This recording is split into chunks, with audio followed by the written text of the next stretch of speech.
Hey, everybody, what's up? Welcome into Best on the Board here at The Athletic, presented by BetMGM. We've got a full day for you on campus, going to be talking college football and college basketball on this episode of Best on the Board. Of course, bowl games kick off just about 24 hours from now, a little bit more than that. And we've got a whole spate of bowl games we're going to talk about here, and then we're going to take a look ahead to the weekend ahead in college basketball. Michael Beller here with you. We start things off in the college football world. So Dan Santaromita is going to kick things off with us here.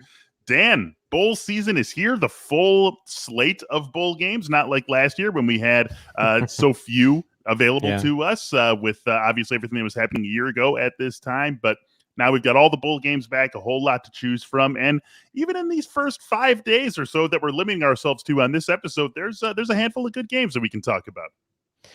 Yeah, it's funny because I know in this show, I feel like I had the reputation of picking the random games. I think I capped that last time by going with the USC Cal game that meant nothing. But these are really in the muck in this first week. Like you really got to know your group of five stuff to really feel like you got a strong expertise in these games. So you really got to know your stuff.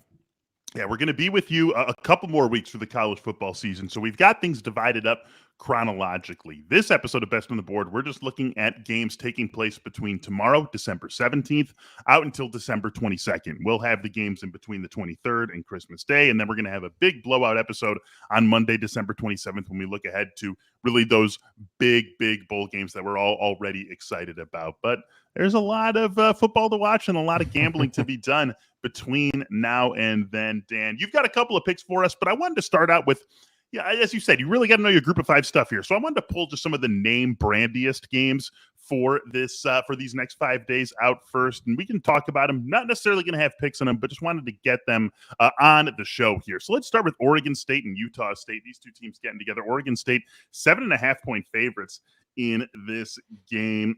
This should be, a fun game. As I said, one of the two teams that we've seen quite a bit of this football season. What do you look at when you try to break down what side to go for in this one?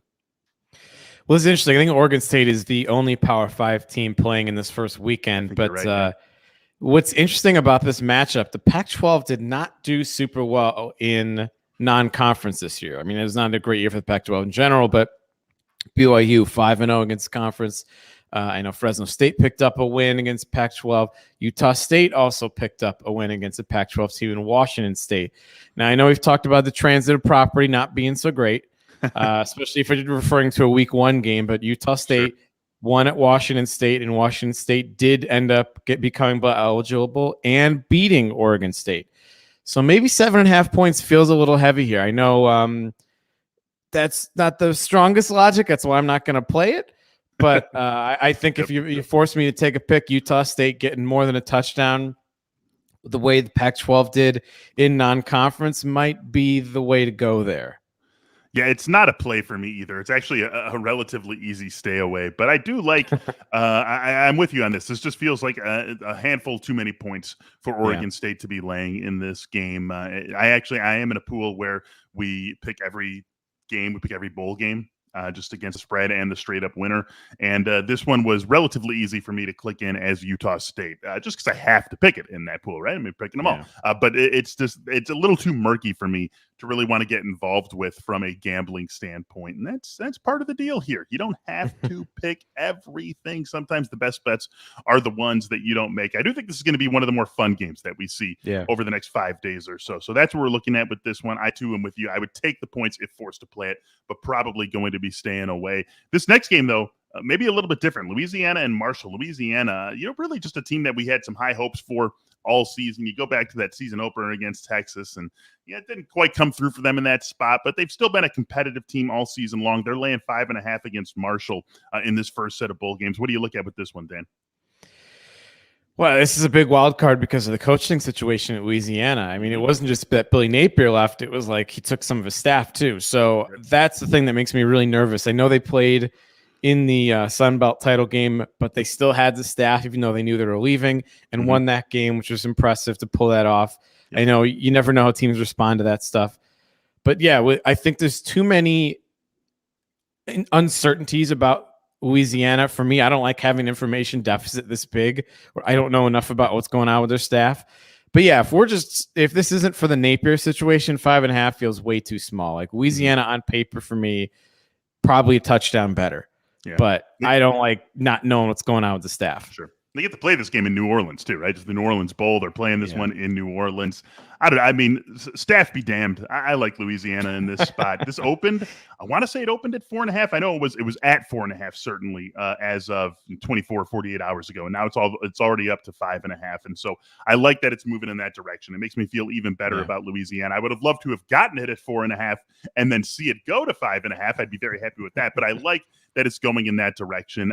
Ari's not here with us today. Ari obviously had himself a very busy signing day yesterday, so I will fill the Ari Wasserman role and say, talent matters. Right? And let's follow the talent here. Louisiana certainly has a huge favor in talent, a wide gap between Louisiana and Marshall in terms of just pure talent on the field. And, you would like the coaching staff to be there for Louisiana for sure, the one they played with all season, the one they had training them going all the way back to spring, of course. But I still think that talent for Louisiana, overwhelming in this one against Marshall in the New Orleans Bowl in New Orleans. So like that too, a little bit of a home field for the Cajuns in this one. All right, Dan, let's get to some of the picks that you actually do want to make here. And we start out with Eastern Michigan and Liberty. Liberty 9.5-point favorites. And I mean, as you said, this is the beauty of bowl season. We're getting a directional Michigan school together with Liberty, a 9.5-point spread.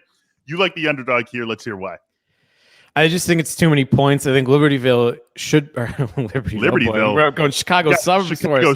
Chicago suburb guys right here. We both know what that means. I don't know if anyone else is going to know. Oh God, Liberty should be the favorite, but not by that many points. This is just a classic. I'll take more than a touchdown here. Liberty struggled down the stretch, losing 4 of their last 6. Some of those by multiple scores. Look, Malik Willis is worth watching. I think on paper, you see Liberty, Eastern Michigan. But if you're looking to watch a game, Malik Willis, the Liberty quarterback, is an NFL prospect. Really fun, kind of two-way, dual-threat quarterback. I think he's worth the price of admission, or worth a few hours on your couch at least. And Eastern Michigan, nothing special. And this is the thing we have to figure out in bowl season, right? Relative strength of conferences, because it's hard. That's what it's all about, right? And is the MAC any good? Because Liberty, ended up being not so great relative to preseason expectations. They lost, like I said, lost 4 of their last 6. They do play a relatively tough schedule, but Eastern Michigan, 9.5 points. I'm going to take the points. I don't know. Not my strongest feel of the season by any stretch. This isn't a Clemson favored by multiple scores or an IU fade or anything, but I think 9.5 is a bit too many, and I'll take the points there. A bit too many. I'm with you on that. I don't know. This is totally. I don't know how strongly you want to follow something like this, but at least playing in the MAC, that Eastern Michigan is accustomed to playing in games where they go in knowing we got to put up 38 if we're going to have any chance in this game. And their ability to do so doesn't necessarily match the mindset always, but you like that they've played that style of football. Their conference has forced them to play that style of football or have that mentality for 3 months running now. And so when you combine that with getting 9.5, again, it's not this is not, I'm going to come right out and say that's not necessarily the soundest gambling logic that you're looking for, but it is something that you can latch onto when you are looking for the difference between teams that, frankly aren't very good, that their seasons could easily be over if we didn't have this major industrial bowl complex that we had to fill with teams and teams and teams and teams and teams. And so you get 9.5, you get a team that is accustomed to having to play in high scoring games. I put those two together, and my lean on this one would also be in the direction of Eastern Michigan. Let's get one more game in here, Dan, before we wrap up the football side of this episode of Best on the Board. This should be a good game. I'm excited for this one. San Diego State and UTSA, this is a good one. This is one of the narrowest spreads that we have. This is 2 quality teams. I think San Diego State catching 2.5 in this one, just in their conference championship game a couple of weeks ago. The Frisco Bowl now taking on UTSA. And again, we are of one mind on this one because I like San Diego State quite a bit in this spot. Probably one of my favorite early bowl game picks that we have available to us. Yeah, this one's a fun game on paper. This is certainly, I think, the best game on paper of the weekend. UTSA won their conference, almost had that undefeated season. San Diego State was 11-2. I'm pretty sure they lost their conference title game in kind of ugly fashion to Utah State. So two of the better group of 5 teams, both coming in with double-digit wins. UTSA, a shootout team. They can score in bunches. Sincere McCormick, their running back, is a stud. They have a fun offense. They play on turf, which never hurts, indoors. San Diego State, a defensive-minded team. Yeah. They in fact, and they play on grass in an MLS stadium. They're the total opposite in so many ways. That's why this is fun. Matt Araiza, their punter, people call him the punt god. He could be a really valuable NFL punter. But if you're going a running back and an offense versus a punter and a defense, it's quite the matchup, huh? But no, I think San Diego State, they do have legitimately good numbers on their defense. They have the stud punter who can flip the field a few more times. But you got to be able to stop the team because UTSA, if they're rolling, it doesn't matter where they start with the ball. So I just think San Diego State's probably the best defense UTSA has seen this year. Yes. And one of the more talented teams they've seen this year overall. Now, the question mark when you bet on the Aztecs is, can the offense do anything? Now, UTSA probably a step down in defense from what the Aztecs you saw in the Mountain West. So one of the more fascinating matchups. I'll take points in this one. I think San Diego State, always a risk if their offense just lays total egg, but I like them as the better overall team here. I don't think you want to lean. Obviously, as you said, we want to try to find a way to evaluate relative conference strength in some way. You can't just say, this conference is better than that conference, therefore this team's going to beat that team. Like, it's not that clean, but it is something that's part of our decision-making input process as we are going through these bowl games. And I do think that the Mountain West here, that is prime San Diego State for a postseason game, does give them a little bit of a leg up. As you said, this is unquestionably going to be the toughest defense UTSA has played all season. It's going to be a definite step down for San Diego State's offense in terms of what is thrown up against them with UTSA's defense. And that, again, that doesn't mean automatically San Diego State, by dint of their conference, should be the better team in this game. But I do like the way that comes together. I think San Diego State's defensive front ends up being the story of this game, as it was the story of the season for them. I mean, they were in that Mountain West Conference championship game largely because of what the front four was able to do, controlling the trenches all season long. And I think that ultimately is what gets them to not only winning this one with the points 2.5, which I will happily take, but give me an outright San Diego State victory in this one. Also, before we go, Dan, you're taking the 2.5. Would you take the money line as well? Let me look that up really quick. Let's get that money line price over at BetMGM. It's just plus 105 on the plus 2.5. Either one of those more attractive to you? I guess you just take the plus 2.5 and minus 110. Yeah, that's not enough of a number to really make it sway. Maybe if it was like 115, it depends. That's a total feel thing. Do you like taking the money line in a close one, or do you like going with the points? I'll take the 2.5 and lay the minus 110. Probably would too. Yeah, I feel pretty comfortable with that. That's just our first look at bowl games for this season. We'll be back next week taking a look at those in-between games. And then again, Monday, December 27th, that's when we do our big bowl game blowout. Me, Dan, Ari Wasserman, Andrew DeWitt, all four of us will be on that episode taking a look at all those big-time bowl games that are coming up after Christmas, leading into New Year's Eve and New Year's Day. Dan Santaromita, thanks so much for being with us on Best on the Board. Can't wait. Bowl season's here. Yeah, bowl season is here, and college basketball here as well. We're about to talk about that with Brian Bennett and CJ Moore. But first, a message from our friends at BetMGM. Right now, bet $10, win $200. Any bet, just bet 10, win $200, plus get a free year-long subscription to The Athletic at betmgm.com/tabest. Act now to take advantage of this offer from the king of sportsbooks. Again, it's bet 10, win $200, plus get a free year-long subscription to The Athletic at betmgm.com/tabest. This is a new customer offer. Terms and conditions apply. All right, college basketball time. My guys joining me here, Brian Bennett, CJ Moore. Guys, this has a band back together sort of feel for me. I know you guys have been doing this for months, but this is just one of my first forays into college basketball for this season. I'm getting to start to put the NFL year behind me, and so I am pumped, you guys, to talk college basketball with you. How you guys doing on this fine Thursday morning? I'm doing great. I happened to be in Las Vegas a couple weeks ago for a buddy's birthday party, and I can tell you that Vegas is doing just fine. So we haven't broken them yet. One of these days, CJ, I think CJ is going to be the guy who ultimately puts that final nail in the coffin of multi-billion-dollar sports books. Is it coming in? Man. Well, guys, we got a fun weekend ahead. Regardless of what ends up happening with UCLA and UNC, definitely a fun weekend of college games ahead. We're not going to talk the Thursday slate. We're not going to really look at Friday much, and those are the games that we have lines for available to us. So we're just going to use the KenPom lines. We're going to basically do our best sportsbook impression and use the KenPom lines and apply them to two of this weekend's biggest games. So without further ado, let's get things rolling, you guys, with Gonzaga and Texas Tech. The KenPom line on this has Gonzaga favored by 6. Now, CJ, you've done this show once. Brian, your first episode of Best on the Board. We're not forcing you to make any picks. Right? This is you don't have to bet every single game that is available to you. We're going to talk through the games, talk through the angles, and if you have a play, awesome. If you don't, if you want to pass, totally cool too. So we'll start with you on this one, Brian. Let our new guest get in here first. When you look at this matchup between Gonzaga and Texas Tech, and you have the -6 in your mind, what jumps out at you? Pretty fascinating matchup. We saw Gonzaga play Texas earlier this year, and Texas trying to play that same defense, obviously, that Chris Beard played, having Mark Adams as a top assistant at Texas Tech, and Gonzaga completely shredded them. Now, Texas wasn't playing that defense very well. Drew Timme really got free in the middle pretty much all night long, which is the exact opposite of what that no-middle defense is supposed to do. So I think Gonzaga is going to have to make some outside shots in this game, because I do think Texas Tech's defense will be really, really good.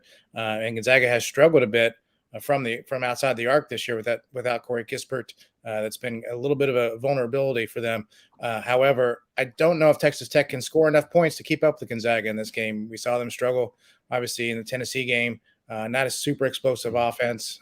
So I think I like Gonzaga in this game. I think, if they can play their game, it's going to be a little tighter for them, obviously. But I just don't think Texas Tech has enough offensive firepower to hold up. So I think I would take Gonzaga in this game and lay the points.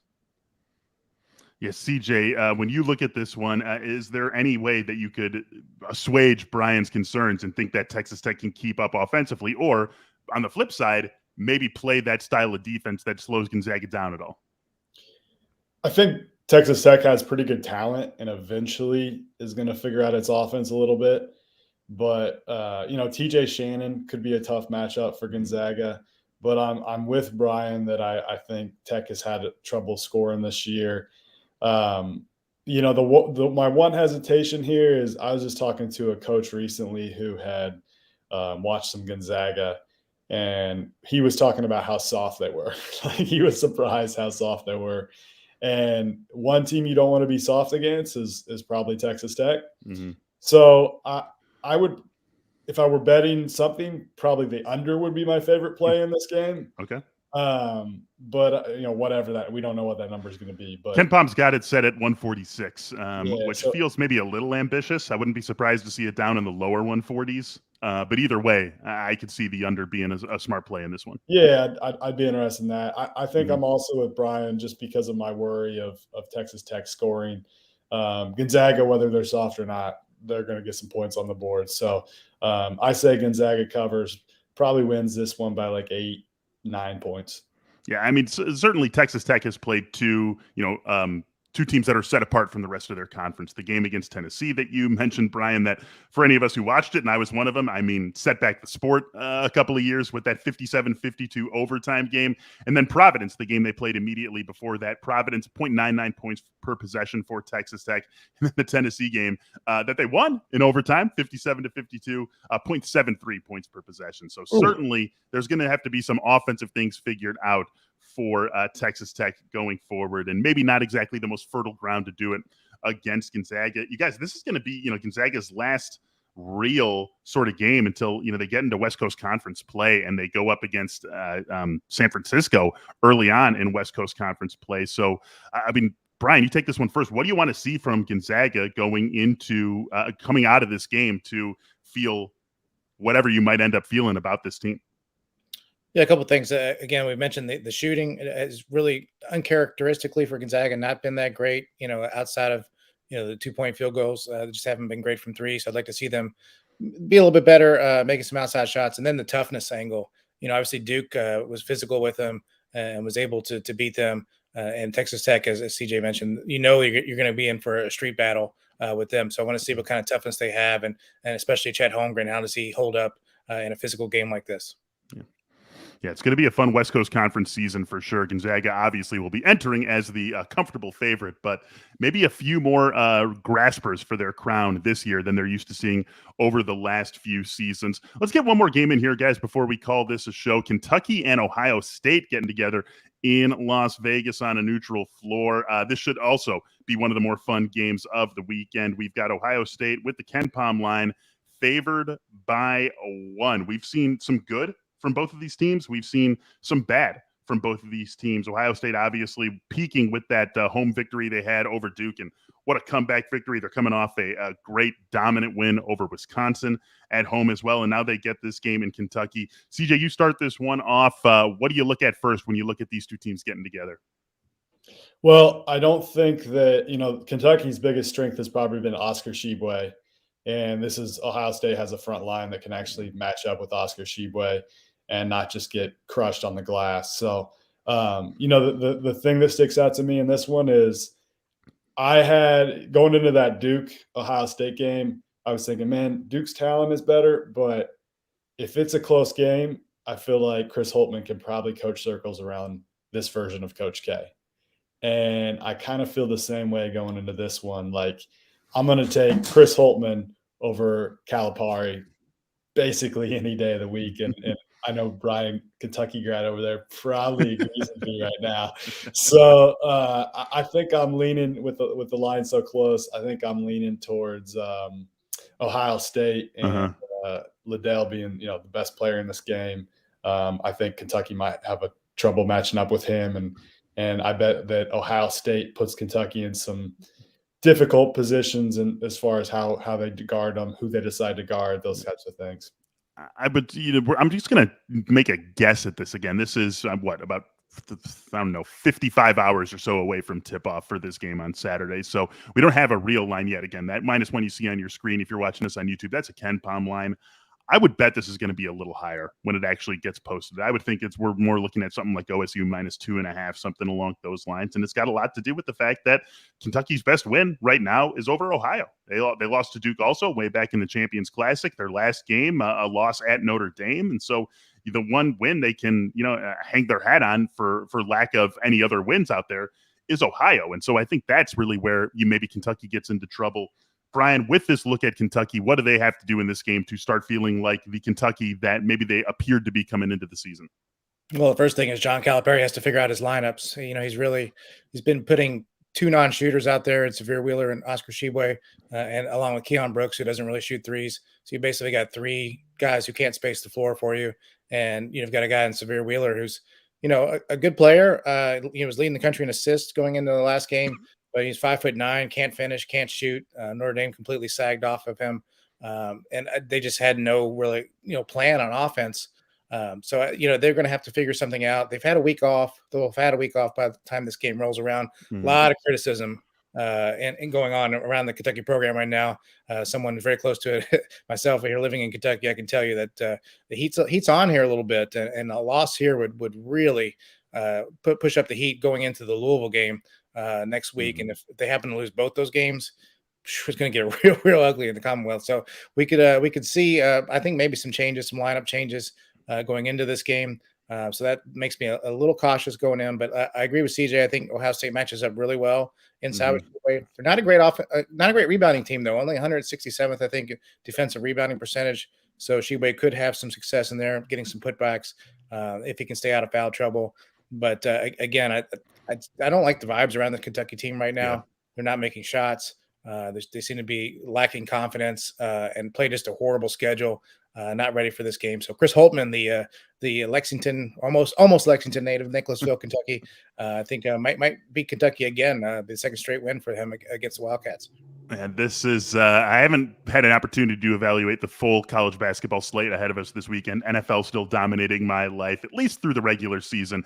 But this is the one game that really jumped out at me, especially if it ends up being right in this range. OSU -1, OSU -2.